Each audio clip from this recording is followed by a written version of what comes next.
If you keep drinking like this, you won't make it to 40. I looked at the floor, then at the doctor, then laughed like it was a bad joke. I'm 38, I said. He didn't laugh back. Then you've got a 2-year head start on dying. I pushed off the paper-lined exam table, grabbed my coat, and said, thanks for the scare tactic.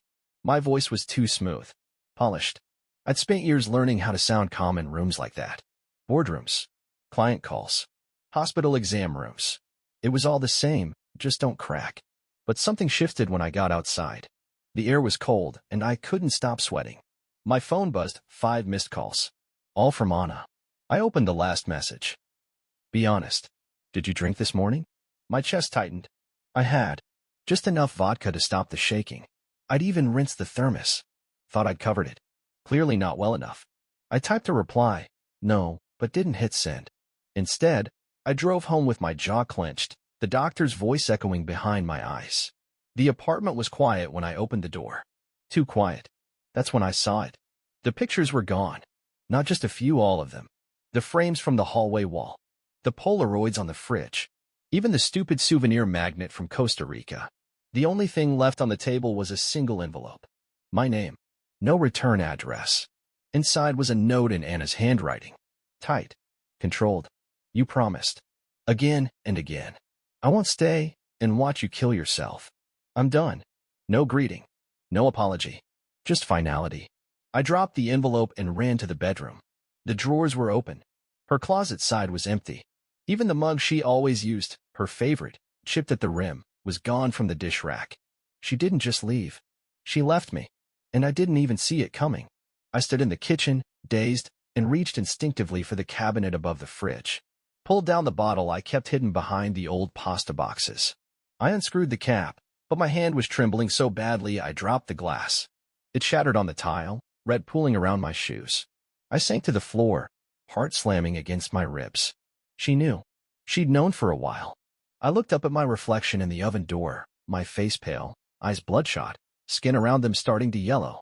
The image of someone who kept saying, I've got it under control, while everything he loved quietly slipped out the door. My phone buzzed again. Work email. Subject line. Immediate termination. HR notification. I didn't have to open it. I knew. I'd missed 3 key meetings in a row, shown up late reeking of mouthwash and cologne, and given a presentation that made 0 sense. They'd covered for me for months. That was over now. Anna was gone. My job was gone. And my body was next in line. I went into the bathroom, turned the shower on just to drown out the sound of my thoughts. Then I opened the medicine cabinet, pulled out the little metal flask tucked behind a shaving cream can, and stared at it like it was a grenade. I took off the cap, paused, then dumped it down the sink. Every muscle in my body screamed for it. But I didn't stop. I poured out every bottle, beneath the bed, behind the couch, in the damn toolbox in the closet. My apartment reeked of alcohol and bleach. And underneath it, the smell of failure. But something in me moved. Not a breakdown. A break open. I grabbed a duffel bag, tossed in a few shirts, sweatpants, and my sneakers. I didn't call Anna. I didn't try to explain. I didn't write a dramatic text. I just Googled the rehab center I remembered from years ago, back when I used to judge people for going. They answered on the second ring. Do you have space? I asked. Tonight? Yes, the woman said gently. We'll be ready for you. I hung up, grabbed my keys, walked out. And for once, I didn't look back to see what I was leaving behind. The rehab center looked like a converted church. High ceilings, soft lighting, everything painted in muted earth tones like they were trying to calm the chaos out of you. A man named Marcus met me at the door. Late 50s, sleeves rolled, a notepad in one hand and a worn paperback in the other. He didn't ask how I was. Just handed me a clipboard, pointed to a bench near the intake desk, and said, start there. I'd barely filled out the first form when a nurse called me for vitals. My blood pressure was up. My hands were still twitching. She asked if I was having any cravings. I lied and said no. That lie had become so easy, I barely noticed it leaving my mouth. But she caught it. I could tell by the way her eyes stayed on me a second too long before she jotted something down. They assigned me a small room with twin beds, no locks on the doors, and a roommate who barely looked up when I walked in. Guy named Shane, maybe 30. Shaved head. Deep scars on both arms, like permanent reminders of every time he almost gave up.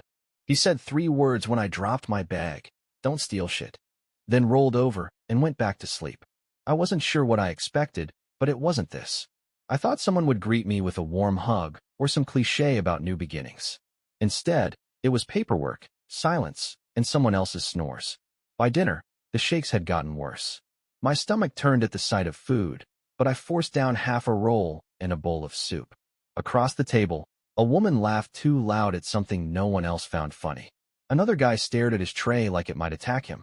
Everyone looked worn down, like the lie had gotten to them too. That night, in the group circle, they asked me to introduce myself. My voice cracked as I said my name. The counselor, Alyssa, early 40s, no-nonsense tone, asked why I was here. I paused long enough for the silence to feel heavy, then said, because I lost everything I thought I could control. No one clapped. No one gave me a gold star. Alyssa nodded once and moved on to the next person. It wasn't the confession that hurt. It was how normal it felt in that room. The next few days passed in a strange fog. My phone was locked away, my schedule rigid, check-ins, group sessions, one-on-ones, mealtimes. Every hour accounted for. I hated it, and I needed it. In one of the early sessions, Alyssa asked us to write down the worst lie we ever told. I stared at the blank page for 10 minutes. Then wrote, I'm not like them. Because that's what I'd always told myself, that I was functioning, I was successful, I had a fiancé and a good job, so I couldn't possibly be like the people in those rooms. But I was. I was exactly like them, just cleaner looking. On day 4, something unexpected happened. During a break, I found myself outside, leaning against the railing, watching a squirrel dig up something it had buried months ago. And out of nowhere, I started crying. No trigger, no memory, just this wave of exhaustion that hit so hard I had to sit down. A counselor walked by and didn't say a word, just handed me a bottle of water and kept walking. That moment, quiet, unremarkable, felt like the first real kindness I'd let in. That night, I had a dream Anna was at the door, holding a bag of groceries, smiling like nothing had happened. In the dream, I opened my mouth to apologize, but nothing came out. I woke up sweating, unsure whether I felt relief or grief. In group the next morning, a guy named Victor shared about losing his son. Drank through the custody battle, drank through the court dates, drank until the judge wouldn't even look him in the eye. Now the kid was 10, and he hadn't seen him in 4 years. He said the part that hurt most wasn't losing him. It was realizing he didn't even try to fight for him until it was too late. That stuck with me. Not because I had a kid, but because I knew that feeling, watching your future walk out the door while you were too numb to chase after it.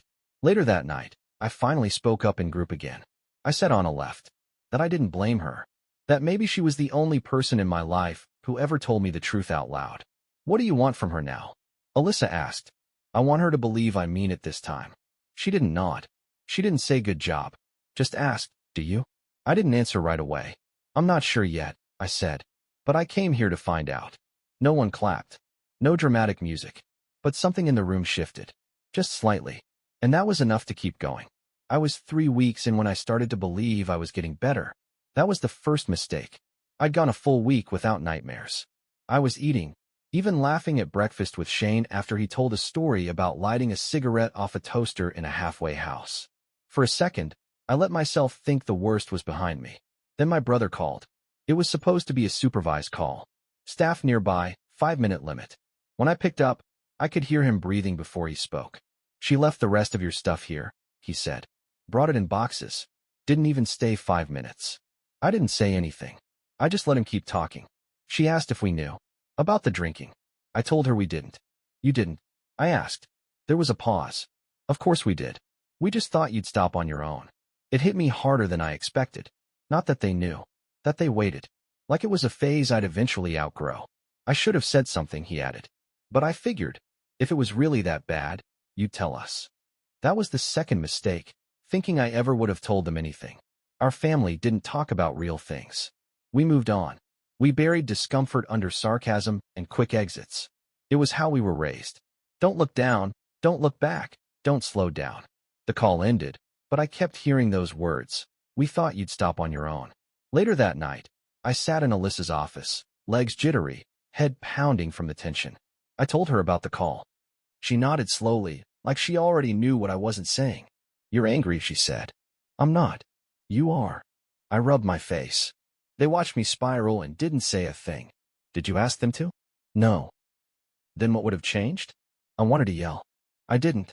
I just leaned back and stared at the ceiling. She said, sometimes we get angry at people for not saving us. But deep down, we knew we never gave them permission to try. That night, I didn't sleep. Not because of cravings. Because of memory. I kept thinking about the first time I got blackout drunk. 19, home for summer, Dad asleep on the couch, a bottle of rum left half full in the cabinet like it didn't mean anything.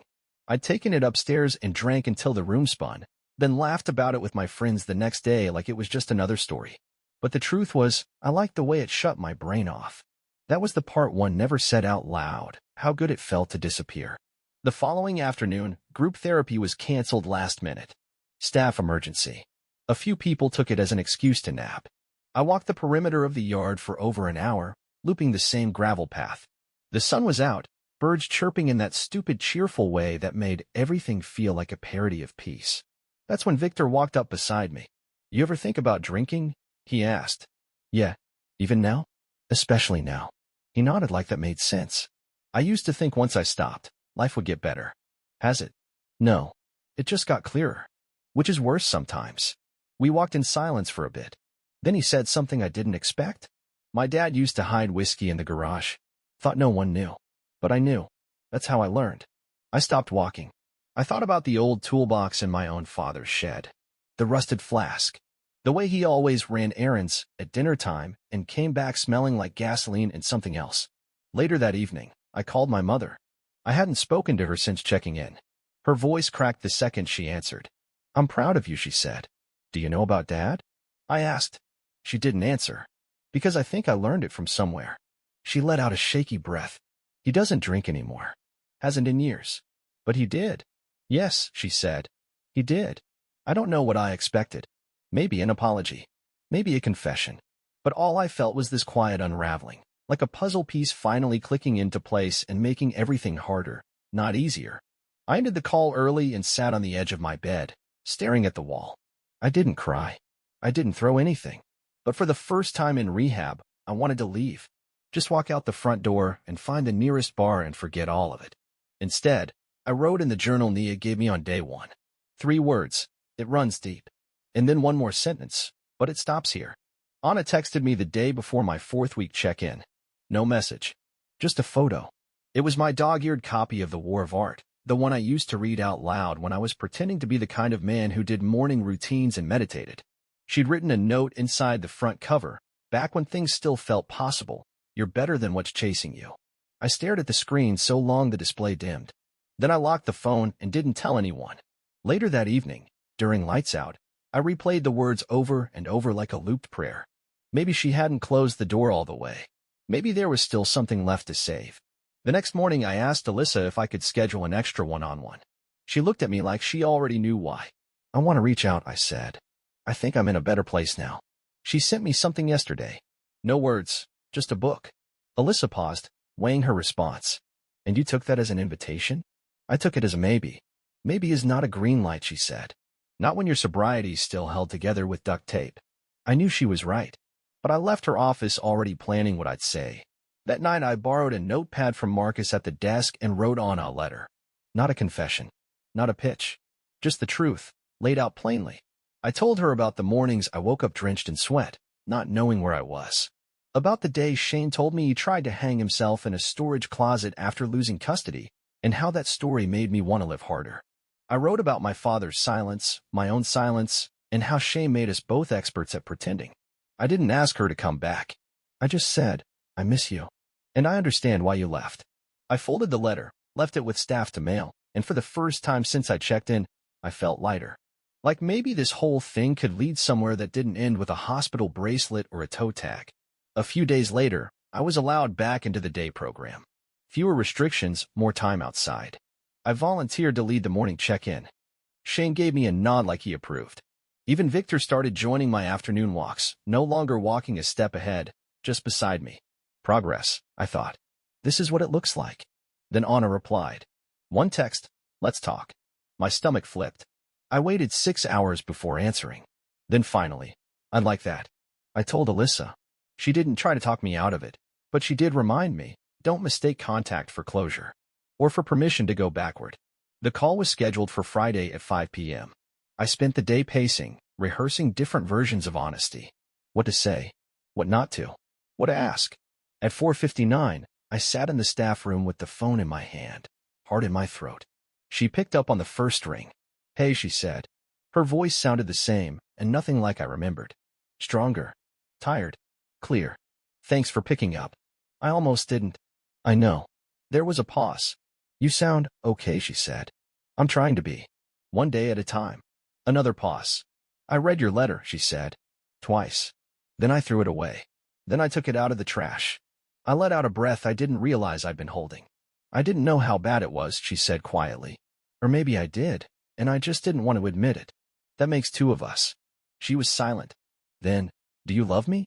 It caught me off guard, not because of the question, but because of how quickly the answer came. "Yes," I said. "I just didn't know how to show it without destroying myself." Then she said something I didn't expect.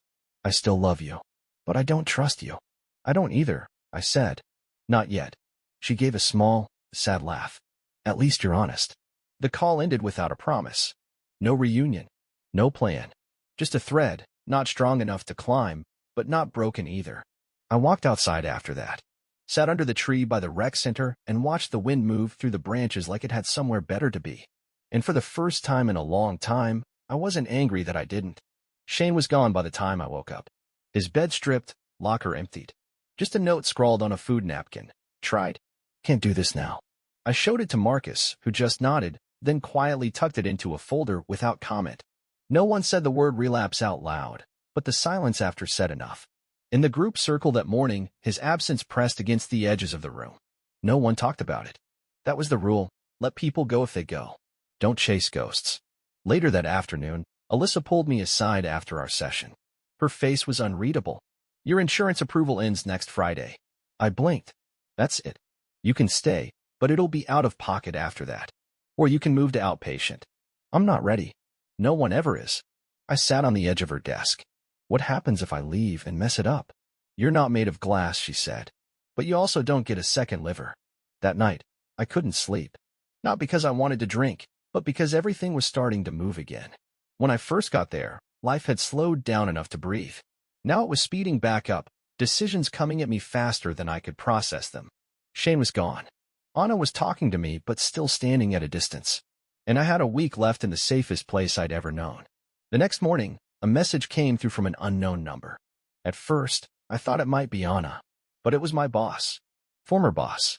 He wasn't reaching out to reconnect. He was forwarding a photo someone had taken, a shot of me, slumped in a bar parking lot 2 months earlier, clearly intoxicated, leaning on my car door. He added one sentence: "This is why we couldn't keep you." I stared at the image for a long time. My shirt was wrinkled, my face bloated, jaw slack. I looked like a stranger. A stranger everyone else had apparently already seen. Then came the second message. From a client I used to handle personally. "You owe us an apology. You tanked that pitch and disappeared." I didn't even remember the meeting. But apparently, I showed up late, rambled nonsense, then left before questions started. They didn't fire me. They just never called again. It wasn't just Anna I'd lost, or the job. It was the respect people didn't even realize they'd given me. My absence hadn't left a hole. It had filled one. I told Alyssa about the texts. She didn't coddle. "What are you feeling?" she asked. Embarrassed. Furious. Like they waited to kick me when I was down. Or maybe they're just catching up to where you were a long time ago. Great. So I deserve it. Did I say that? No. But you believed it anyway. I wanted to scream. Instead, I took a walk. I passed Victor sitting in the shade, reading a book upside down, said it helped him focus. He looked up. "You good?" he asked. "No." "Want to talk about it?" "No." He nodded. "Fair." I sat next to him anyway. After a few minutes, I said, "I thought I had time to fix all this." "Everyone thinks that," he said. "Until they don't." He set the book down. "Let me ask you something. If no one forgives you, if no one comes back, if your name's still dirt when you leave here, what then?" "I don't know." "You better figure it out." He got up and walked away. That question stayed with me the rest of the night. What if I got better, and it didn't fix anything? What if Anna moved on? What if no one believed I'd changed? What if the damage was already done? and I just had to learn how to live with it. At lights out, I stared at the ceiling and whispered the question out loud. What then? No answer came. But for once, the silence didn't feel like punishment. It felt like the start of something honest. I never expected the truth to show up wearing my father's voice. It was the last day before discharge. I'd opted for outpatient over staying longer, mostly because the money had run out and the insurance wall had been hit. Alyssa warned me, just because the door opens doesn't mean you're ready to walk through it. I said I understood. I didn't. That morning, during the final group session, we were asked to write a letter to ourselves, the version we used to be. I stared at the blank page until the pen left an indent from pressing too hard. Then the memory surfaced, uninvited. I was 16. My father was late picking me up from soccer practice. Again, I stood in the parking lot, sweaty, furious, holding my cleats in one hand and a dead phone in the other. When he finally pulled up, his eyes were glassy, his voice too loud. I remember the way the car smelled, beer and breath mints. I remember thinking, I'll never be like him. And then I was. Not just the drinking, the silence, the hiding, the unbearable pressure to appear okay no matter how bad it was underneath. He never talked about his mistakes. He just moved on like they didn't happen. And I learned to do the same. That afternoon, I called him. I hadn't told him I was in rehab. He picked up on the third ring, cheerful like it was any other Tuesday. Hey, kid. Everything all right? No, I said. I'm in treatment. There was a pause. Not long enough to be shock, more like recognition.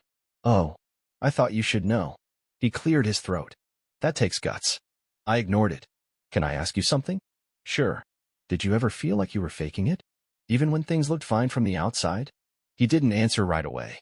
I still do, he said. Even now. It felt like someone cracked a window in a sealed room. I waited for him to say more, but he didn't. I used to hate you for not being there, I said. I know. I hated you for lying. I lied because I was ashamed, and because no one ever taught me how to tell the truth without losing everything. I sat with that. It didn't excuse anything, but it explained a lot. We stayed on the line a few more minutes, talking about nothing: baseball, weather, a mutual friend from church who'd been caught cheating on his taxes. Before we hung up, he said, "You're already better than I ever was." I didn't believe it, but I didn't fight it, either. That night, I sat outside the rec center for the last time, the notebook in my lap, the same question echoing from last week. What if no one comes back? What if I fix myself and no one cares? Then another question surfaced, one I'd never let in before. What if I spent my whole life performing for people who weren't even watching? That one stopped me cold. Anna, my job, my family, even the rehab staff. I kept searching their faces for approval like I needed someone else to validate my worth before I could believe it myself. And when they didn't, I just drank. It was never about the alcohol. That was the medication. The real sickness was the lie underneath. If I'm not perfect, I'm nothing. I thought back to something Alyssa said in our first week. Most people relapse when they start trying to earn forgiveness instead of understanding themselves. I finally got it. I didn't need to fix the past to move forward. I just had to stop pretending it didn't shape me. I opened the notebook again. I wrote to the version of myself who once stood in a parking lot, fist clenched, waiting for a man who never explained himself. You didn't deserve to be ignored, but you don't need to keep punishing yourself for it. You are not your father, and you don't have to drink to survive the silence. I closed the notebook and headed inside to start packing. It was time to leave, not because I was healed, but because I finally knew what needed healing. I didn't recognize my apartment at first. The air was stale, like everything had been holding its breath since the day I left. The couch cushions were still dented from the last time Anna sat there.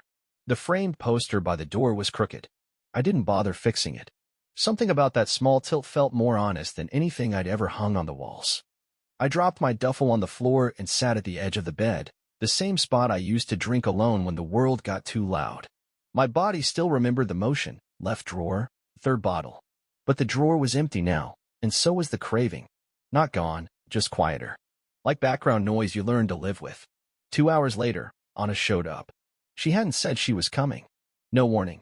Just a knock on the door that made my chest tighten. I opened it, and there she was, holding a folded sweatshirt she said I'd left at her place. She didn't step inside. "You look different," she said. "I feel different."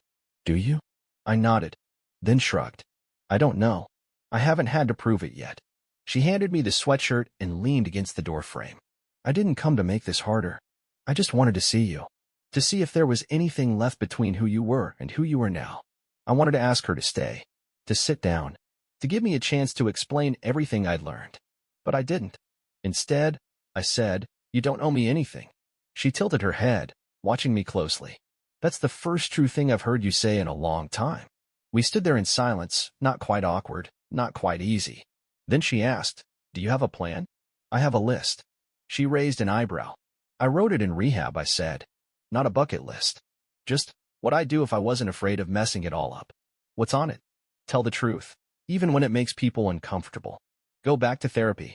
Learn how to be alone without escaping it. Apologize to the people I ghosted when I was drowning. And me." "You're not on the list," I said. "Because you're not a checkbox. You're a consequence I have to live with." She didn't react right away. Then she nodded. "That might be the only reason I agreed to come." She left without saying goodbye. I spent the rest of the night writing emails I didn't send. To coworkers, old friends, one to my brother, one to my father, and one to myself, dated 6 months in the future, set to deliver through a scheduled send.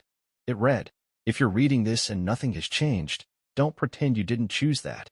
The next morning, I put on a shirt I hadn't worn since before everything cracked open.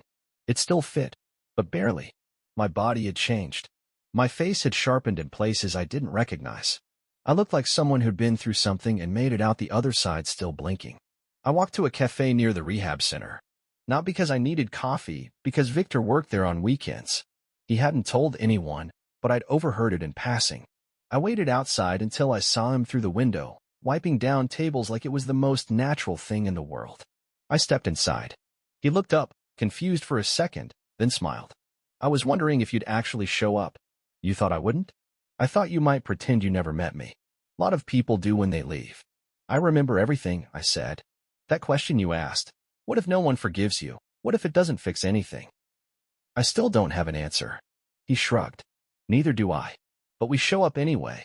I nodded. "I'm thinking about applying for a job," I said. "Something with less pressure. Something where I don't have to sell anything but honesty." He laughed once. "That a pitch?" "No. It's just a sentence." We sat down at a corner table. No coffee. No agenda. Just two people who'd seen too much and weren't interested in pretending otherwise. Later, as I walked home, I passed the liquor store I used to go to. The owner didn't recognize me. I didn't stop. Because this time, the story didn't end with me trying to prove I was better. It started with me being better, whether anyone noticed or not. 3 months out of treatment, I got an email from Anna. Subject line, "Dinner?" Just dinner. No subtext, no loaded punctuation. I stared at it for an hour before replying. We met at a restaurant we used to avoid because it was too loud, too trendy. Now it felt like neutral ground, nothing to attach a memory to. She was already seated when I arrived, reading something on her phone, a small plate of olives pushed to the side.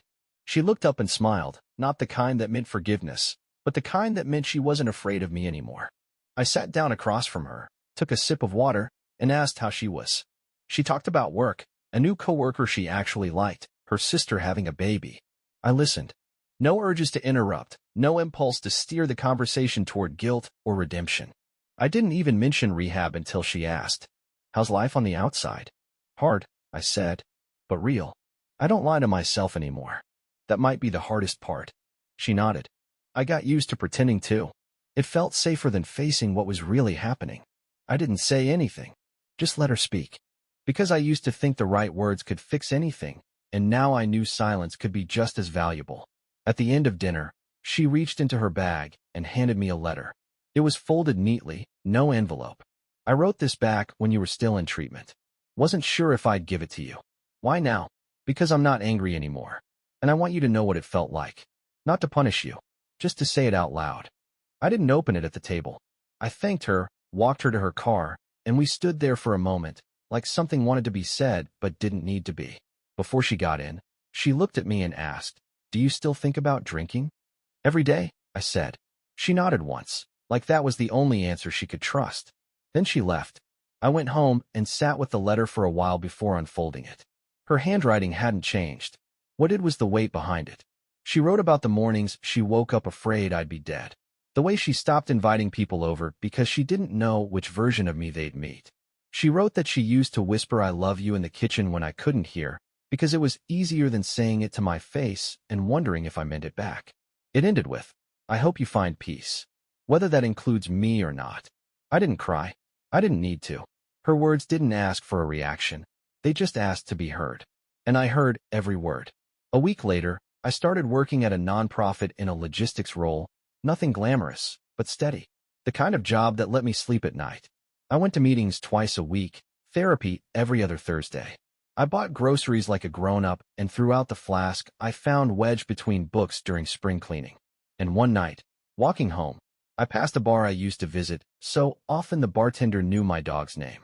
Through the window, I saw a man sitting alone, half drunk, talking to himself. His hands twitched the same way mine used to. I stopped, not because I wanted to go in, but because for a second, I didn't recognize myself in him anymore. That scared me more than the cravings ever did. Not because I missed the drink, but because I realized the lie wasn't just that I was fine. The lie was that I needed to be someone else entirely just to be enough. Now, I was finally learning to live with who I really was. Not perfectly, not always gracefully, but truthfully. And that's what saved me. Not the meetings, not the apology letters, not even Anna. It was the moment I finally understood this. If I had kept lying, just one more time, it would have killed me.